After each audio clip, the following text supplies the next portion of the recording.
मसला ये भी बता दूं, इसको गौर से सुनना। जो लोग बदमज़हबों के अंदर रिश्ता करते हैं, शादी ब्याह करते हैं, सगाई करते हैं, मंगनी करते हैं, वो बचें।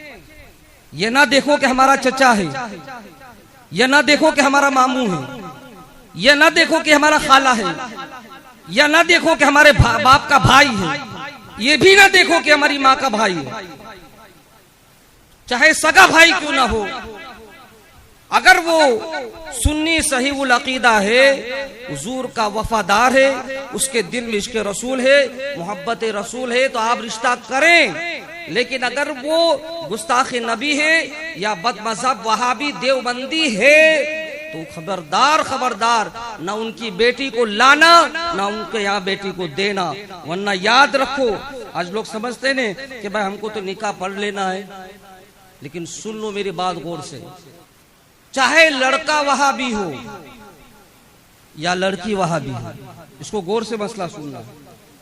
जो इसको मामूली समझते हैं और शादियां कर लेते हैं, लड़का वहाबी हो या लड़की वहाबी हो, अगर उसके अकीदे, उसकी बदअकीदगी हद्दे कुफ्र तक पहुंच चुकी है, तो उससे निकाह किसी हाल में भी नहीं होगा। निकाह होगा ही नहीं। हम तो समझते हैं कि 4 दिन मांडवा डाल दिया है, हम शादी किसको कहते हैं?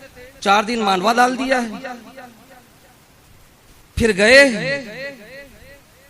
सुन्नी आलिम ने निकाह पढ़ा दिया है, जमात ने सर्टी दे दिया है, गवर्नमेंट ने निकाह की सर्टिफिकेट दे दिया, तो समझते कि निकाह हो गया।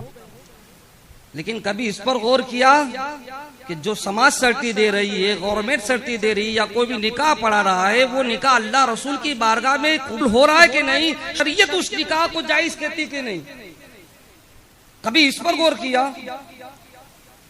कोई भी निकाह पढ़ा दे, अगर लड़का वहाबी है, उसकी बदअकीदगी हद्दे कुफ्र तक पहुंच चुकी है, या लड़की वहाबिया है, उसकी बदअकीदगी हद्दे कुफ्र तक पहुंच चुकी है, तो चाहे कोई सुन्नी आलिम पढ़ा दे, कोई सुन्नी पीर पढ़ा दे, अपने वक्त का कोई भी निकाह पढ़ा दे, वो निकाह हरगिज हरगिज नहीं होगी, वो निकाह नहीं हो सकती है। इस चक्कर में मत रहना कि शादी हो जाएगी, निकाह हो जाएगी, कभी इस चक्कर में मत रहना, बल्कि वो एक जिना होगा।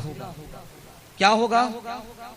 जिना होगा। आप जानते हैं ना, अब अक्सर देखते हैं कि जब कोई लड़की वहाबिया है या लड़का वहाबी है, तो सुन्नी मौलाना निकाह पढ़ाने से इनकार कर देता है। अच्छा, मौलाना इनकार कर रहा है तो गलती अपनी नहीं देख रहे हैं कि हमने निकाह किसके यहाँ कर रहे हैं, गलती अपने मौलाना की निकाल के देखो, हमारे मौलाना ने मना कर दिया।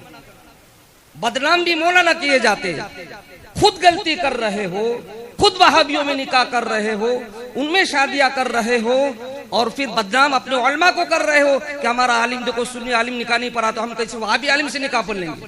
धमकी ऐसा दे रहे हैं, पढ़ लो।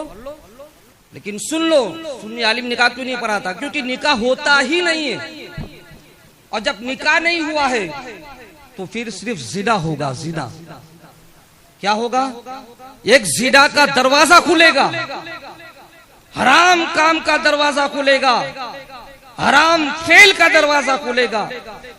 तो जब तक वो औरत के साथ, जब तक वो मुजामियात करेगा, समझो वो जिना करेगा, और जिना का गुनाह और जुर्म, जैसे जिना करना गुनाह है और उसकी सजा जहन्नम है, इसी तरह वो निकाह जो वहाबिया के साथ की गई है, उसके साथ भी वही अमल जिना कहलाएगा और वो जहन्नमी वाला काम होगा।